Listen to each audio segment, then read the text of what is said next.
नमस्कार।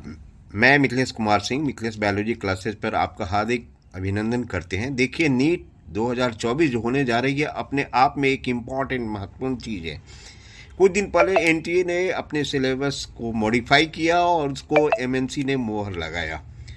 इस वीडियो के माध्यम से मैं आपको बता देना चाहता हूं कि आपके नीट 2024 के जो एग्ज़ाम 5 मई के होने वाले हैं उनमें कौन कौन सी चेंजेज लाई गई हैं, स्पेशली बायोलॉजी के सब्जेक्ट में। क्योंकि बायोलॉजी के सब्जेक्ट में आप जानते हैं कि यहाँ पर वेटेज बहुत ज़्यादा होता है, 360 मार्क्स की बायोलॉजी होती है। तो देखिए, जो टॉपिक्स वाइज वेटेज दिया गया है वो देखिए आपका क्लास 11 से पहले लिया गया है। ये 2024 सिलेबस का हमने ब्रेकअप तैयार किया है।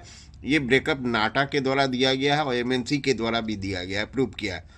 Diversity in living organ 14%। आप देख लीजिए कितना ही महत्वपूर्ण है। यहाँ पर प्लांट डाइवर्सिटी और एनिमल डाइवर्सिटी दोनों के बारे में आपको अच्छी तरह से पढ़ना है। 14% क्वेश्चन वेटेज रहता है, मतलब 90 से 14% क्वेश्चन इसी के रहते हैं। अब आइए, structural organisation in plants and animal, only 5% weightage दिया गया है। Cell structure and function 9% weightage दिया गया है। प्लांट फिजियोलॉजी को 6% वेटेज दिया गया है और ह्यूमन फिजियोलॉजी को 20% वेटेज दिया गया। इससे साफ जाहिर है कि ह्यूमन फिजियोलॉजी कितना महत्वपूर्ण रोल अदा करता है। लगभग 40 से 45% question diversity in living organism और ह्यूमन फिजियोलॉजी से आते हैं। आप इसको अच्छी तरह से तैयार करें, इस सेक्शन पर अपनी तैयारी को जोड़ दें। अब अगर हम 12th क्लास की बात करते हैं, 12th क्लास में देखिए रिप्रोडक्शन 9% वेटेज ले रहा है, जेनेटिक्स इवोल्यूशन 18% वेटेज ले रहा है, biology and human welfare 9% weightage ले रहा है, बायोटेक्नोलॉजी एप्लीकेशन 4% वेटेज ले रहा है, इकोलॉजी एंड इन्वायरमेंट 6% का वेटेज दे रहा है।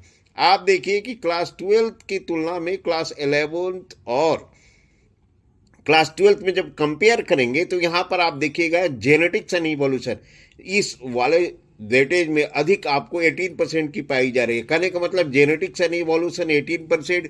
फिर आप इधर आ जाइए क्लास 11 पर डाइवर्सिटी इन लिविंग ऑर्गन 14%, और फिर इधर आ जाइए ह्यूमन फिजियोलॉजी मतलब 20%। 20 और 14 34 हो गया।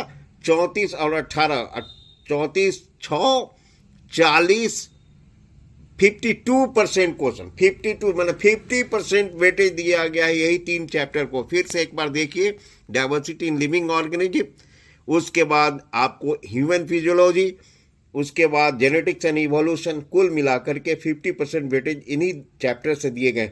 इसलिए आपकी तैयारी इस तरह से होनी चाहिए ताकि आप अच्छी तरह से अपने गोल को अचीव कर सके। अब आइए बात करते हैं कुछ वैसे टॉपिक्स के बारे में जिन्होंने नाटा ने अपने सिलेबस से हटा दिया है। इस टॉपिक को हम लोग देखेंगे और ये टॉपिक है जिसको एक्सक्लूडेड टॉपिक्स के नाम से देख रहे हैं। देखिए, 11th का टैक्सोनॉमिक एड, एंजियोस्पर्म और secondary growth in dicot stem आपको नहीं पढ़नी है, इसकी तैयारी नहीं करनी है। ट्रांसपोर्ट इन प्लांट्स इसको छोड़ देना, सिर्फ जाइलम और फ्लोएम के बारे में पढ़ना है। मिनरल न्यूट्रिशन को छोड़ देना, वर्नलाइजेशन और सीड डॉर्मेंसी को छोड़ देना, सेंस ऑर्गन को छोड़ देना, डाइजेशन और एब्जॉर्प्शन को छोड़ देना, रिप्रोडक्शन इन ऑर्गन जो 12th के चैप्टर हुआ करता है इसको छोड़ देना है। Strategy for enhancement in food production इसको भी छोड़ देना है, और सक्सेशन को भी छोड़ देना, इन्वायरमेंटल इशू को छोड़ देना। ये तो हो गया डिलीटेड पोर्शन जो 11th और 12th के मिलाकर बनाए हुए हैं। अब अगर हम लोग बात करते हैं तो आगे की बात करते हैं कि कुछ नए टॉपिक्स को इनकॉर्पोरेट किए गए जो कि पहले नहीं यूज किए जाते थे। पहले एंजियोस्पर्मिक फैमिली में जो 11th में एंजियोस्पर्मिक फैमिली एनसीईआरटी में दी गई है उसी की बात होती थी, लेकिन इस साल एनटीए और एमएनसी ने कुछ नई 3 फैमिलीज को बढ़ाया है, जिसमें देखिए एक मालवेसी फैमिली जिसको कॉटन फैमिली कहते हैं, क्रूसीफेरी फैमिली जिसको मस्टर्ड फैमिली कहते हैं, और लेगमिनेसी फैमिली को ऐड किया गया है। पल्सेज फैमिली इसी को पैप्लिनोसी इसी के तहत आता है। कंपोजिटिव फैमिली सनफ्लावर फैमिली ये हुआ, और ग्रैमनी जिसको हम लोग सीरियल फैमिली कहते हैं, और इंसेक्ट और फ्रॉग से।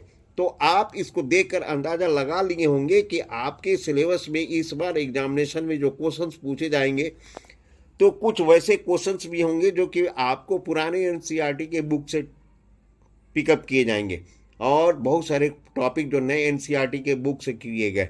इसलिए एनटीए और एमएनसी ने अपने सिलेबस को इस बार इस रूप से मॉडिफाई किया ताकि बच्चों को किसी तरह से सावधानी एग्जामिनेशन में बरते और अच्छे ढंग से उसको मार्क्स लाने की कोशिश करें। देखिए, सबसे महत्वपूर्ण बात यह है कि ये फैमिली वाले क्वेश्चन से 3 और 4 मार्क्स से क्वेश्चन तो रहते ही हैं, और इसको आपको अच्छी तरह से तैयारी करनी होगी। फ्रॉग को डिलीट नहीं करना। एनसीईआरटी के बुक में नहीं मिलेगा फ्रॉग, लेकिन पुराने एनसीईआरटी वाले की किताब में मिलेगा फ्रॉग। कॉकरोच जो कि नई और पुराने एनसीईआरटी दोनों में मिलेगा, इसलिए इसको आप अच्छे ढंग से तैयारी कीजिएगा। उम्मीद है कि मेरी बातों को आप अच्छी तरह से समझ रहे होंगे। आप एनसीईआरटी का आधार बनाइए, एनसीईआरटी की ये चीज़ को 10-10 बार पढ़िए, उसको अंडरलाइन कीजिए, छोटा सा नोट पढ़िए और अच्छी तरह से दिमाग में बात लगाने की कोशिश कीजिए। यदि आप गवर्नमेंट मेडिकल कॉलेज क्लियर करना चाहते हैं तो आपकी स्टडी जो होनी चाहिए 350 प्लस बायोलॉजी में नंबर होनी चाहिए और 160 केमिस्ट्री में और 130 प्लस फिजिक्स में। तो जो बच्चा 360 के आसपास बायोलॉजी में स्कोर कर लेता है उस बच्चे के लिए सबसे बड़ी आसान काम हो जाता है कि वो केमिस्ट्री में 150 से 150 नंबर तो मिनिमम लाएगा ही, और फिजिक्स में थोड़ा सा उसको ध्यान देना होगा। मैं जानता हूँ कि बायोलॉजी वाले बच्चों का फिजिक्स थोड़ा दिक्कत होती है, लेकिन भाई मेरे गवर्नमेंट मेडिकल कॉलेज में आपको जाने के लिए इतना तो पेन उठाना ही पड़ेगा। एक ही बार तो आपको फिजिक्स की तैयारी करनी है, जमकर तैयारी कर लीजिए ताकि आप सीबीएसई के स्टूडेंट होने के नाते सीबीएसई की परीक्षा को गरिमा को लहराएं और अच्छे ढंग से मार्क्स लाएं। इस सिलेबस की जानकारी के माध्यम से मैंने आपको ये बताने का प्रयत्न किया है कि आपकी तैयारी इस ढंग से होनी चाहिए ताकि आप अच्छे ढंग से करें। देखिए, जो बहुत सारे टॉपिक्स नाटा ने एक्सक्लूड किया उसको आप पढ़ने की आवश्यकता नहीं है, उससे क्वेश्चन नहीं पूछे। हाँ, जो नए टॉपिक इनकॉर्पोरेट किए गए हैं, न्यूली जो इनकॉर्पोरेटेड टॉपिक्स है, न्यूली इनकॉर्पोरेटेड टॉपिक्स को आप अच्छी ढंग से पढ़िए। मैं जानता हूँ कि आपको अभी तक इस पर तैयारी नहीं होगी, बहुत सारे कोचिंग संस्थानों में बहुत सारे जगहों में ये पढ़ाई नहीं होती है। सिर्फ 11th में जो एंजियोस्पर्मिक फैमिली हुआ करती थी उसी एंजियोस्पर्मिक फैमिली को ये लोग पढ़ाते थे, लेकिन इस बार बढ़ गया है। इसलिए सबसे पहले आप मालवेसी, क्रूसीफेरी, लेगुमिनेसी, कंपोजिटी और ग्रेहमनी से संबंधित फैमिली को तैयारी करें। यदि आपको फैमिली से संबंधित किसी तरह की तैयारी की आवश्यकता है या अपने आप को कमी महसूस करते हैं तो आप मुझे डायरेक्टली फ़ोन कर सकते हैं, मेल कर सकते हैं। मैं आपको इस पर मदद करूंगा और वीडियो बनाकर भी समझाने का प्रयत्न करूंगा। मेरा ध्येय है कि आप अच्छे ढंग से नंबर लाए और अच्छे ढंग से पास करने की कोशिश करें। मिथिलेश बायोलॉजी क्लासेस चैनल खोलने के पीछे मेन उद्देश्य ही रहा है ताकि अच्छे से अच्छे मार्गों के द्वारा बहुत सारे बच्चों को जानकारी दी जा सके, क्योंकि बहुत सारे जानकारी के अभाव में बच्चे सक्सेस नहीं हो पाते हैं। उनमें टैलेंट होता है। फ़र्क यह है एक मार्गदर्शक के रूप में सही मार्गदर्शन देना और मार्गदर्शन देने के पश्चात कैसे बच्चा अपने आप को आगे बढ़ता है। उम्मीद है मेरी बातें समझ में आ गई होगी। अगले वीडियो में हम फिर मिलेंगे। आप अपने वीडियो पर अपना राय और मेल जरूर करें, कमेंट जरूर दें ताकि हमको ये जानकारी प्राप्त हो कि वीडियो बनाने के समय हमारी जो कोशिश की गई थी उस कोशिश में हम कहाँ तक सफल हुए।